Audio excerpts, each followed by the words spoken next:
Hi, welcome to Farmlore. I'm Chef J.E. Today, I'm going to show you how to make green salt.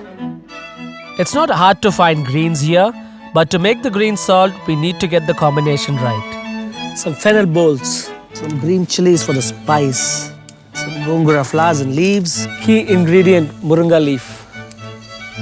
It's important to get the right ingredients. Now we are going to mix and match to make a good green salt. The first step is dehydration to get a better shelf life. Of course, if you don't have a dehydrator, you can also sun dry.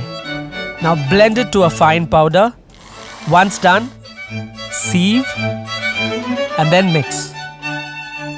Voila, green salt.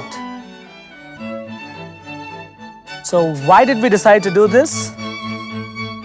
Here's the salt green Ather, so why not green salt?